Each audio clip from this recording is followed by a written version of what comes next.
man. not I do what I part do. of racial justice. And despite some occasional statements of support for black struggles, he often sought white allies rather than forging strong coalitions with black activists. His organization, the UFW, or the United Farm Workers, actively opposed hiring black workers, particularly in California, where black and Filipino workers were often pitted against the Latino laborers in these disputes.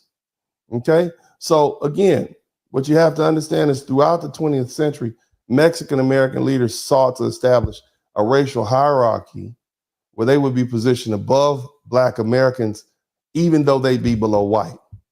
Okay? And Latino leaders openly argued against being grouped in with black people, fearing that this association would threaten their pursuit for whiteness. There was a famous case, the 1947 case, Mendez versus Westheimer. And I showed you guys the pictures. There was a little girl, her cousins attended the school with white kids. There was a black school across town or whatever in the neighborhood, but her cousins attended the school with the white kids. They wouldn't let her in because she was brown. So her father sued 4 of the districts. They argued that she should be allowed in because she's white, even though clearly her skin color was not white, but she should be classified as white. The court said, well, because the school board said, well, no, we're going to establish a separate school for Mexicans.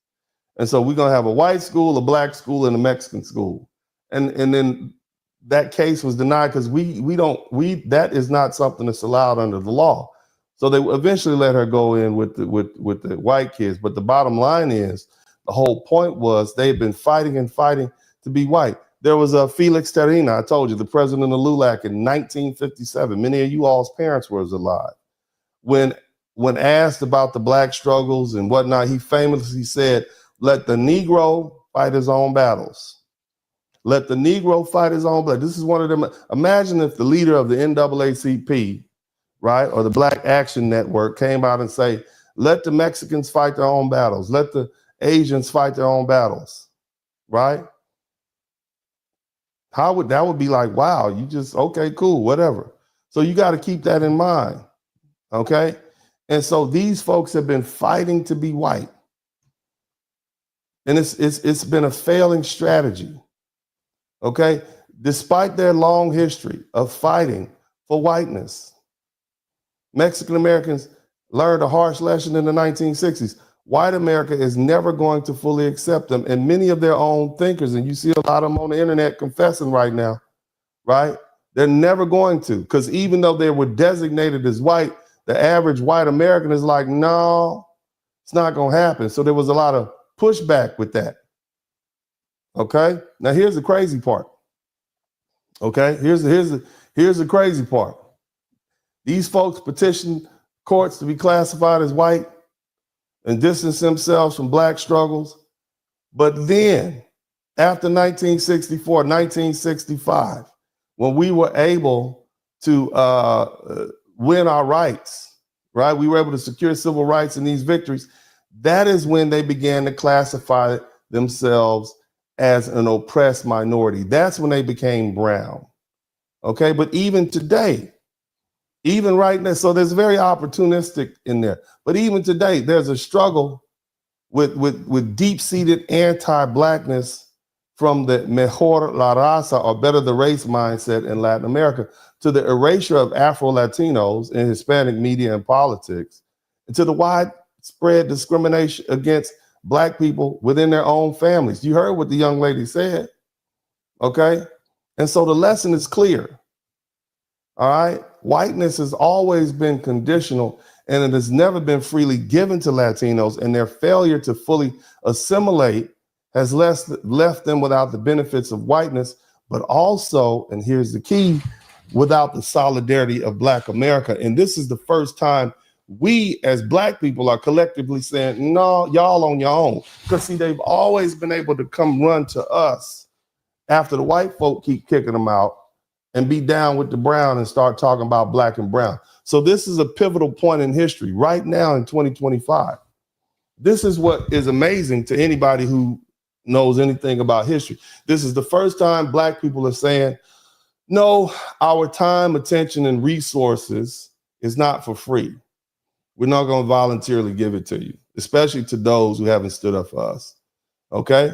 The other thing you have to understand about Black folks specifically is foundational Black Americans have never needed whiteness to define our identity or our power. We've never begged for acceptance to be white.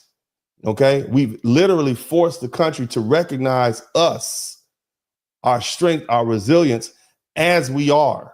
Okay? And that is Black. And that's the fundamental difference between us. We didn't seek to be included in whiteness. We demanded to be respected as we are.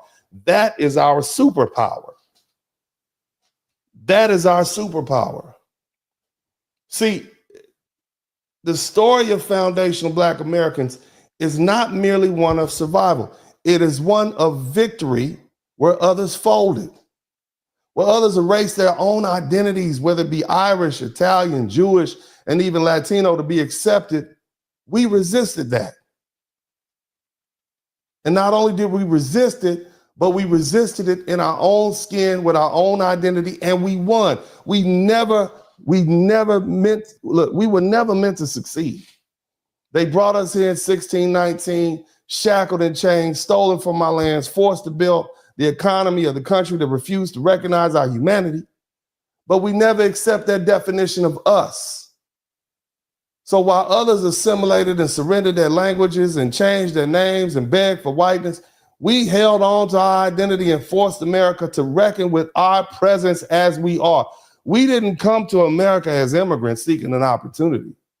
We were brought here by force against our will. We did not get a chance to blend in because white society made it clear that we were not wanted. But instead of shrinking, we grew. Instead of disappearing, we built. Instead of begging, we demanded. Nat Turner in 1831, Denmark Vesey in 1822, the Stono Rebellion in 1739 proved that we would burn the plantation down before we let them define us. Harriet Tubman led her people to freedom without permission, without approval, without apology as a Black woman. Look at the Maroons of Florida and the Black Seminoles. They waged decades-long guerrilla wars against the U.S. government, forcing them to spend millions of dollars and countless soldiers trying to suppress Black resistance. Not wannabe white resistance, Black resistance. How can I take somebody serious? You standing up against me on one hand, and on the other hand, you begging to be with me. That's why these folk don't have that level of power and strength that we have. Even when slavery legally ended in 1865, they tried to replace our chains with sharecropping and Jim Crow and redlining and mass incarceration. And we still didn't assimilate. They destroyed our communities. We rebuilt stronger. After slavery, they told us to assimilate or perish. We refused. Instead, we built our own. Black Wall Street in Tulsa, 1921. Durham and Richmond, thriving centers of Black wealth. It proved that we did not need white approval to succeed. Let me tell you something. We had historically Black colleges and universities, like Howard University in 1867, Fisk in 1866, Spelman in 1881, which engaged in generations of Black scholars and Black leaders. We made them accept us for who we were. They have the Harlem Renaissance, 1920s to 1930s. It redefined literature, music, on art on a global scale. And we didn't pretend to be white when we were creating that. We are Black. We refused to, look, let me tell you something. They refused to accept us, and then they tried to become us. See, we never begged white folk to accept us, like the Irish, the Italians, the Jews, and the Latinos. Yet everything they love about America comes from us. Jazz, blues, rock and roll, hip hop, all this music dominates the world. We set fashion trends, the slang, the culture, while they copy us and deny us and criminalize us. We led every major movement from freedom in America, forcing the country to live up to its so-called ideas. They tried to erase us, but they could never stop imitating us. Party going on, we all looking at Dennis. Sperling and subscribing, only take you a minute. Hit the cash app, super chat, be a penny. One is real good, but 20 more will be plenty. Blizzard King pay a visit, Big Blast my witness. Appreciate the love, that's black men doing business. Stand up, father and brother, loyal is he. Hall of Fame game, he's known as Uncle D. Tell it just like be, representing for we know time is money, you learning and pay a fee. Know it's cold outside, but the podcast hot. Giving you a feeling that these others ain't got. Say it's cold outside, but the podcast hot. Giving you a feeling that these others ain't got. Yeah, know that the blizzard come through.